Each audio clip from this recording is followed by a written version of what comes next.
Gordon raced into the steamworks. Victor! Victor! I need to be streamlined now! Victor seemed confused by this. What are you going on about, Gordon? Why would you need to be streamlined? So I can take part in the great race. But, Gordon, not only would that be a highly irresponsible use of funds and time, it would just be impractical. We can't just streamline you so you can take part in some race. Just then, a figure walked into the steamworks. What is this I hear about streamlining? It was the Fat Controller. Gordon quickly changed his tone. Oh, sir, I was just thinking. Perhaps I could take part in the great race if I was streamlined. Well, Gordon, I appreciate your enthusiasm, but I'm not sure if... But, sir, Gordon interrupted, it wouldn't just help with the race. You and I both know how the timetables are becoming much more, unrelaxed. Streamlining would allow me to pull the express far more efficiently. The Fat Controller paused. He saw logic in what Gordon was saying, but he just wasn't sure. Well, I suppose, but is this what you really want, Gordon? Oh, yes, sir. Please, sir. I promise you won't regret this decision. With everything determined, the process of streamlining Gordon began. I imagine at this point in the film, there would be a montage showing how Gordon went from being an A1 to a streamlined locomotive. Throughout the montage, we'd get several glimpses at Gordon's new form, but never a perfect look, until he rolls out of the steamworks in a similar fashion to the original film. It's like rolling out of Doncaster for the first time. Wait, Gordon, where are you going? To pull the express, of course. But, Gordon, don't you think we should look you over one last time? No time, Victor. I have to prove my worth if I want to go to the great race. Before Victor could stop him, Gordon leaves and heads to Netford. As he leaves, we see that one of his valves is a bit loose. Not completely missing like in the original film, but clearly not attached the way it should. We are then given a glorious montage as the weeks go on leading up to the great race, where Gordon is breaking his own speed records pulling the express. Although in my rendition of the film it isn't a complete musical, if you want the song streamlining to be in the film, I think this would be the best place to put it. However, I don't think Gordon himself would be singing it. Instead, it would be a song sung by a third person from Gordon's point of view.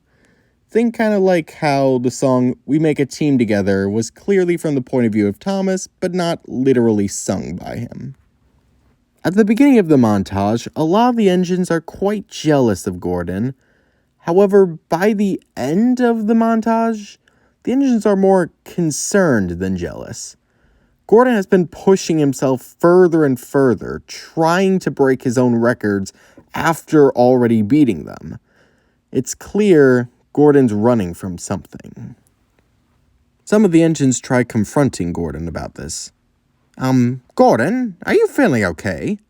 I'm fine, little James, but please, call me Shooting Star. The engines, most particularly Edward, weren't convinced. Gordon, I've known you for years. We all have. We know something's wrong. That is not my name, Edward. I am the Shooting Star, the grandest engine on the line, and I have a train to pull. Now out of my way. And with that, Gordon rolled out of the shed, saying nothing more. The Shooting Star rolls through the shunting yard, headed towards Netford. While there, he runs into Philip. Hello, Shooting Star. I arranged your coaches. Very good, Philip. Now out of my way. Oh, come on, Shooting Star. How about a race? I mean, I know I beat you last time, but with your new streamlining, you might just stand a chance. Philip, I'm really not in the mood for your antics today. Philip looked hurt. Oh, I see, Shooting Star. I'll get along. And with that, Philip rolls out of the way. Gordon feels a little bad hurting the little guy. Philip, don't you have a train to arrange at Nufford? Well, yes, Shooting Star. Why do you ask? Well, I suppose if you're already going that way, we might as well make a bit of a competition out of it. Philip looks overjoyed. Oh, really? Okay. The box cab is clearly at a loss for words. Okay, Philip. Ready? Set. Go! And with that, Gordon and Philip's first official race begins. Philip races backwards at full speed.